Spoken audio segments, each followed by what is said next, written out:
É sempre importante nós compreendermos a vocação como dom e graça de Deus. Não raramente nós sempre achamos que a vocação é só a minha aptidão. Muitas vezes nós agimos só pela aptidão. A vocação é dom de Deus, é graça de Deus. Todos nós, em um primeiro momento, somos vocacionados à vida. E sendo nós vocacionados à vida, nós devemos viver a nossa santidade no mundo onde nós somos chamados a viver e cooperando assim com o plano de salvação conforme o querer de Deus. Santo Afonso, por exemplo, como é que ele compreendia a vocação? Além de compreendê-la como dom, como graça, ele dizia: a vocação salva.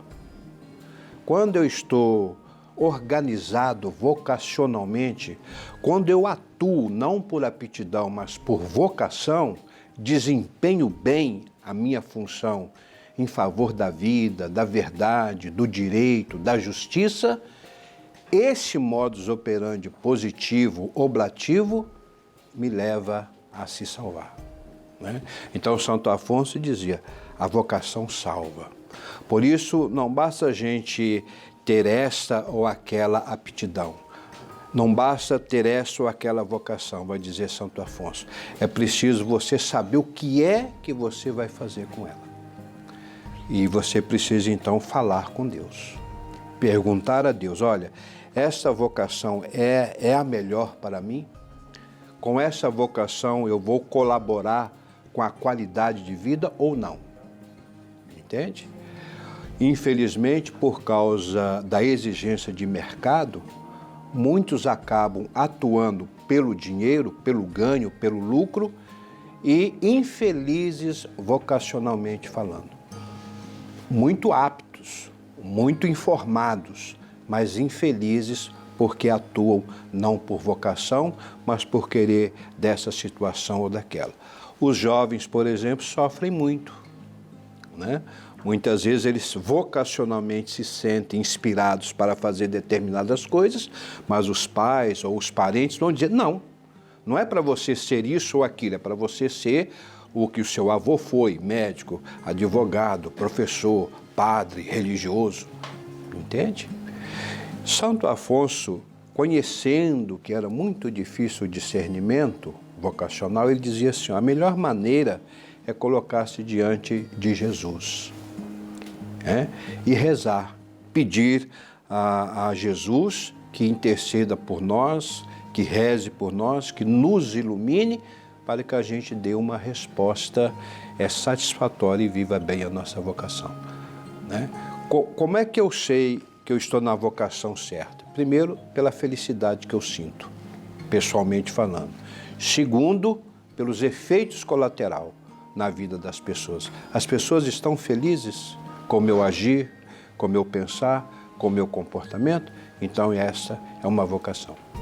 E isso é muito interessante, né, Padre Vinícius, porque aí a gente vai ser feliz e quando a nossa semana vocacional esse ano está com essa temática, né, essa temática com São José, responder ao chamado de Deus, com o lema sonhar o sonho de Deus, é sinal então que esse é o sonho, né? Você vai ser feliz e o sonho de Deus é o de felicidade, falamos aqui hoje. Consequentemente, você faz tudo à sua volta também feliz. Então vamos pedir de fato esta luz para que a gente possa dar o passo certo e acertar na vida, na missão, nas nossas escolhas. E a gente quer pedir a ajuda dessa luz para Deus, mas através da história que o Senhor trouxe para nós hoje. Sim. Também. Veja, irmão Alain, antes de eu contar a história, Santo Afonso, interessante como ele era assim, uma pessoa zelosa, preocupada, né? Ele diz assim: olha, você está com dificuldade de discernir o que fazer da sua vida? Faça exercícios penitenciais. Interessante que a gente busca tantas coisas para nos ajudar no discernimento, mas às vezes nós não recorremos aos exercícios espirituais que muito nos ajudam a escutar o que é que Deus quer que nós façamos, tá bom? Então, dando extensão a esse tema vocacional, eu quero trazer aqui uma história a vocação à luz do Evangelho de São Marcos. Tá bom?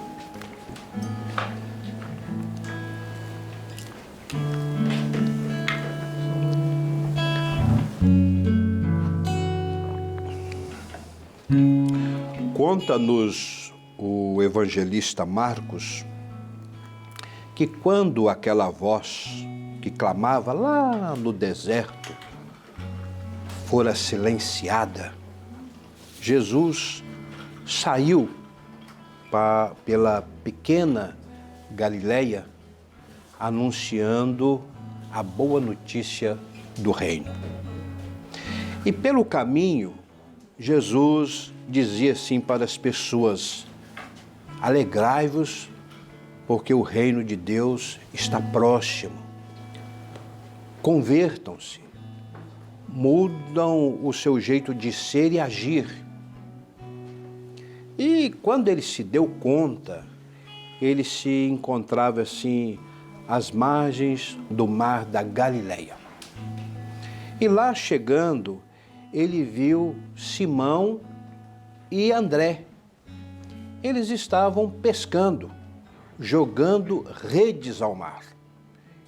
E Jesus então observou toda aquela situação e chamou os dois para perto dele e disse assim: sigam-me, porque eu vou fazer de vocês pescadores de homens. E aqueles dois pescadores, encantados com o jeito de chamar de Jesus, prontamente deixaram para trás barcos e redes, porque eles haviam encontrado algo muito mais relevante, muito mais significativo para a vida deles. E Jesus continuou caminhando com aqueles dois homens, provavelmente falando para eles sobre o reino e a necessidade de mudar, de se converter, quando ele se deparou com outros homens. Eram os filhos de Zebedeu. A estes estavam assim, um consertando rede e o outro a lavar os barcos, talvez preparando aí para um novo empreendimento, uma nova empreitada mar adentro. E Jesus olhou assim para eles e disse: sigam-me. E prontamente esses filhos de Zebedeu deixaram o pai, deixaram as redes, deixaram os barcos e os empregados que eles tinham. Abriram mão de tudo só para seguir aquele que os chamavam Jesus. Ora, Jesus chamou lá longe e Jesus continua chamando eu, chamando você, chamando todos nós para segui-lo bem de perto, exercendo assim a nossa vocação. Sigamos o Redentor que nos chama, vivendo a vida junto aos nossos irmãos e irmãs, os mais carentes e os mais necessitados. Assim seja.